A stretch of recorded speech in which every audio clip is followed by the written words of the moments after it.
मराठी भाषेला अभिजात भाषेचा दर्जा देण्यावरून काँग्रेसची मोदींवर टीका। 10 वर्षांपूर्वीच पृथ्वीराज चव्हाण यांनी प्रस्ताव पाठवलेला, तरीही केंद्राने निर्णय घेतला नाही। काँग्रेस नेते जयराम रमेश यांची टीका।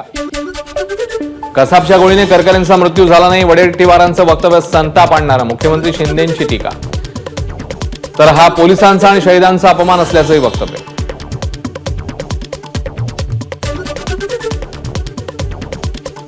वडेट्टीवारांचे आरोप खरे, निकमांवर देशद्रोहाचा गुन्हा दाखल करा। माजी पोलीस अधिकारी SM मुश्रीफ यांची मागणी।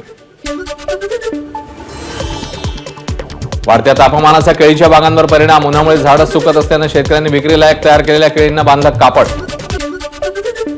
हिंगोलीचं तापमान 41 अंशांवर, तापमान वाढल्यामुळे जनजीवन विस्कळीत।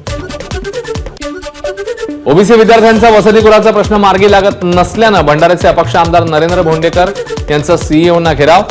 आजच्या जागेची पाहणी करून ती जागा सामाजिक न्याय विभागाला सुपूर्द करण्याच्या आश्वासनानंतर आंदोलन मागे। तुळजाभवानी मंदिरात सुरक्षा रक्षकाकडून महिलेला धक्काबुक्की आणि अरेरावी, घटनेचा व्हिडिओ व्हायरल। भाविकांमध्ये नाराजी, सुरक्षा रक्षकावर कारवाई होणार का याकडे लक्ष।